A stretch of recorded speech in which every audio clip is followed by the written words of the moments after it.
పిల్లలు దేవుడితో సమానం అంటారు. పిల్లలకి కల్మషాలు, కుట్రలు, కుతంత్రాలు ఏం తెలియదు పాపం.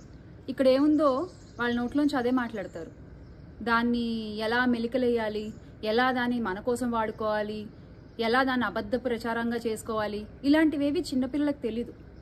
నేను ఎవరి గురించి మాట్లాడుతున్నానంటే, మొన్న జగనన్నపై అమితమైన ప్రేమతో, అది ప్రేమ కంటే కూడా అంతకంటే ఎక్కువ పదం ఏమన్నా ఉంటే దాన్ని పెట్టాలి అక్కడ.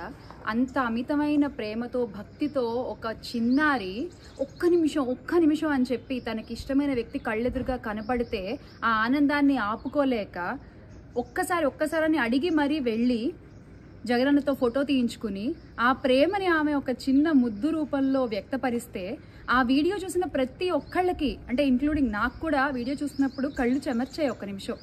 ఎంత నిష్కల్మషమైన ప్రేమ ఇది! ఇలాంటి ప్రేమ జగనన్నకి మాత్రమే సొంతం. ఎంత అదృష్టవంతుడు ఆయన అని ఒక్క నిమిషం నాకే గుండె బరువెక్కింది. ఇలా కొంతమంది ఆలోచిస్తే, కొంతమంది వాళ్ళ రాజకీయ ప్రయోజనాల కోసం, అంటే వాళ్ళకి ఇంకా చిన్నారులు లేరు, ఆడపిల్లలు లేరు, వయసుతో సంబంధం లేదు, ఏమీ లేదు, అది వాళ్ళ రాజకీయంగా వాళ్ళు ఎలా మార్చేస్తారంటే, ఎంత అబద్ధ ప్రచారాలు చేస్తారంటే, ఈ పాప వాళ్ళ నాన్నగారు ఒక షాప్లో నెల జీతానికి పనిచేస్తుంటే ఆ షాప్ అంతా ఆయనదే అని అబద్ధ ప్రచారాలు చేస్తారా? వాళ్ళ అమ్మగారు, దేవిక వాళ్ళ అమ్మగారు ఒక ప్రైవేట్ కాలేజీలో పనిచేస్తూ ఉంటే ఆవిడ గురించి తప్పుగా మాట్లాడతారా? మీ ఇంట్లో తల్లులు లేరా? మీ ఇంట్లో మీ అక్కచెల్లెలు లేరా?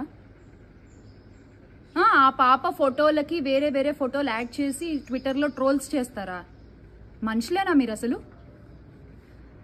నేను ఎందుకు ఇంత గట్టిగా మాట్లాడుతున్నానంటే, అరే చిన్న పిల్లల జోలికి వస్తే నాకు మామూలుగా కోపం రాదు అసలు ఏమనుకుంటున్నారు మీరు? సరే మమ్మల్ని మాట్లాడారు, వదిలేసాం, అందరినీ మాట్లాడుతున్నారు, మీకు ఇష్టం వచ్చినట్టు మాట్లాడుతున్నారు, ఇష్టం వచ్చినట్టు ప్రచారాలు చేసుకుంటున్నారు. ఓకే, చేసుకోండి, మీ ఇష్టం, it's quite common, I understand. కానీ ఒక చిన్న పిల్ల గురించి మాట్లాడేటప్పుడు ఒళ్ళు దగ్గర పెట్టుకుని మాట్లాడాలి. ఏదైనా రేపు ఆ పిల్ల భవిష్యత్తు మీద, ఆ పిల్ల నిర్జీవితం మీద ఏమన్నా అయితే మీరు సమాధానం చెప్తారా దానికి? ఖచ్చితంగా ఇది లీగల్ యాక్షన్ తీసుకోవాలి ఇష్యూ మీద. మా వైఎస్ఆర్ కాంగ్రెస్ పార్టీ అదే దిశగా అడుగులేస్తోంది. ఖచ్చితంగా లీగల్ యాక్షన్ తీసుకుంటాము. ఆ పాప ఎక్కడో దేవీనగర్లో అపార్ట్మెంట్లో రెంట్కుంటుంటే పాపం, ఆ పాపని అపార్ట్మెంట్ అంతా వీళ్ళదే, వీళ్ళు బాగా డబ్బున్నోళ్ళు, కావాలనే ఆ పాపని అక్కడికి తీసుకొచ్చి స్క్రిప్ట్ రాయించి రెడీ చేశారు. స్క్రిప్ట్ రాసినట్టుందా వీడియో? కళ్ళు కనిపించట్లేదా? మనుషులా ఇంకేమన్నా మీరు? మీ రాజకీయాల కోసం ఎవరిని ఎలా అయినా వాడేసుకుంటారు మీరు, అంతేనా? నిజమైన అభిమానం, నిజమైన ప్రేమ, కల్మషము కుట్ర లేని ఒక ప్రేమ అది.